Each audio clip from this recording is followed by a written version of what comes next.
വടക്കൻ കേരളത്തിലെ സാഹചര്യങ്ങളിലേക്ക് പോവുകയാണ്.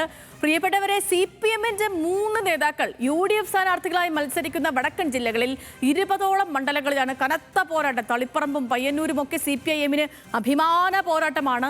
വയനാട് ഫണ്ട് വിവാദം കോൺഗ്രസിനും SDPI ബന്ധം, മൈക്ക് അനൗൺസ്മെന്റ് വിവാദം എന്നിവ CPIM-നും തിരിച്ചടിയാകുമോ എന്നതാണ് നമ്മൾ കാത്തിരുന്നറിയേണ്ടത്. പ്രസാദ് ഉടുമ്പശ്ശേരി, നമ്മുടെ റീജിയണൽ ചീഫ്, നമുക്കൊപ്പം തത്സമയമുണ്ട്. Prasad, good morning.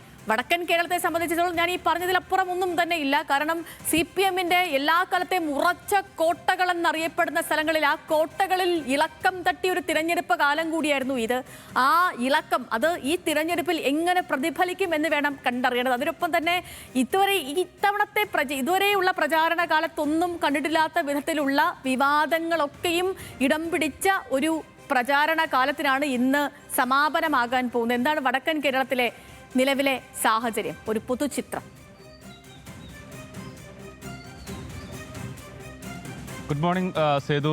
LDF-നെ സംബന്ധിച്ചിടത്തോളം ഒരു വലിയ പോരാട്ടം നടക്കുന്നു എന്നുള്ളത് തന്നെയാണ്. അതായത് അവർക്ക് ഏറ്റവും കൂടുതൽ സീറ്റ് കിട്ടിക്കൊണ്ടിരുന്ന കണ്ണൂർ, അതോടൊപ്പം പാലക്കാട്, കോഴിക്കോട്, ഈ 3 ജില്ലകളിലും വലിയ മത്സരം തന്നെയാണ് നടക്കുന്നത്. കണ്ണൂരിനെ സംബന്ധിച്ചിടത്തോളം ആണെങ്കിൽ CPM-ന്റെ ജില്ലാ സെക്രട്ടേറിയറ്റ് അംഗമായിരുന്ന CK ഗോവിന്ദൻ UDF-ന്റെ സ്ഥാനാർത്ഥിയായി മാറുന്നു. പയ്യന്നൂരിൽ കുഞ്ഞികൃഷ്ണൻ UDF-ന്റെ സ്ഥാനാർത്ഥിയായി മാറുന്നു. പാലക്കാട്ടേക്ക് വന്നാൽ PK ശശി UDF-ന്റെ സ്ഥാനാർത്ഥിയായി മാറുന്നു. ഇതിന് പുറമെ VS-ന്റെ പേഴ്സണൽ അസിസ്റ്റന്റ് ആയിരുന്ന A സുരേഷ് മലമ്പുഴയിൽ UDF-ന്റെ സ്ഥാനാർത്ഥിയായി മാറുന്നു. അങ്ങനെ CPM-ന്റെ ഭാഗമായി പ്രവർത്തിച്ചിരുന്ന ആളുകൾ UDF-ന്റെ സ്ഥാനാർത്ഥികളായി നിൽക്കുന്ന ഒരു കാഴ്ച നമുക്ക് വടക്കൻ കേരളത്തിൽ കാണാൻ കഴിയുന്നു എന്നുള്ളതാണ്. കാസർഗോഡ് മുതൽ പാലക്കാട് വരെ എടുത്തു കഴിഞ്ഞാൽ 60 മണ്ഡലങ്ങളാണുള്ളത്. അതിൽ കഴിഞ്ഞ തെരഞ്ഞെടുപ്പിനെ അപേക്ഷിച്ച് നോക്കുമ്പോൾ, അല്ലെങ്കിൽ ഒരു കണക്ക് നോക്കുമ്പോൾ 50% കൂടുതൽ വോട്ട് നേടി വിജയിച്ച LDF-നെ സംബന്ധിച്ചിടത്തോളം 16 മണ്ഡലങ്ങളുണ്ട്. UDF-നാണെങ്കിൽ മലപ്പുറത്ത് മാത്രമാണ്, അതായത് 8 മണ്ഡലങ്ങൾ മാത്രമാണ് അത്തരത്തിൽ 50% കൂടുതൽ വോട്ട് നേടി വിജയിച്ച മണ്ഡലങ്ങളുള്ളത്. ഇവിടെ ഈ 37 സീറ്റുകൾ കഴിഞ്ഞ തവണ LDF-ന് ലഭിച്ചു, 23 സീറ്റുകളാണ് UDF-ന് ലഭിച്ചത്. അതുകൊണ്ട് UDF കൂടുതൽ ശ്രദ്ധ കേന്ദ്രീകരിക്കുന്നത് കോഴിക്കോട് നിന്ന് കൂടുതൽ സീറ്റുകൾ നേടാൻ കഴിയും. അവർ പ്രതീക്ഷ വെക്കുന്നത് നാദാപുരം, കുറ്റ്യാടി, പേരാമ്പ്ര, കൊയിലാണ്ടി തുടങ്ങിയ സ്ഥലങ്ങളിലും നിലവിലുള്ള സീറ്റുകൾ, അതോടൊപ്പം തന്നെ കോഴിക്കോട് സൗത്ത് തിരിച്ചു പിടിക്കുക, ഇതൊക്കെ ഈ തെരഞ്ഞെടുപ്പിൽ കഴിഞ്ഞ തദ്ദേശ തെരഞ്ഞെടുപ്പിന്റെ അടിസ്ഥാനത്തിൽ വലിയ തരംഗമുണ്ടെന്നും ആ തരംഗം നിലനിൽക്കുകയാണോ എന്ന് ആണ് UDF പ്രതീക്ഷിക്കുന്നത്. പക്ഷേ കോൺഗ്രസിനെ സംബന്ധിച്ചിടത്തോളം പ്രധാനപ്പെട്ട വെല്ലുവിളിയും ഒരുപക്ഷെ തിരിച്ചടിയാകാൻ സാധ്യതയുള്ളത് വയനാട് ഫണ്ട് വിവാദം തന്നെയാണ്. KPCC പുനരധിവാസ പദ്ധതിക്കായി, വയനാട് പുനരധിവാസ പദ്ധതിക്കായി സമാഹരിച്ച ഫണ്ടിൽ 5,38,00,000 രൂപ മാത്രമാണ് എന്നുള്ളത് കണക്ക്, എന്ന KPCC പ്രസിഡന്റ് കണക്ക്.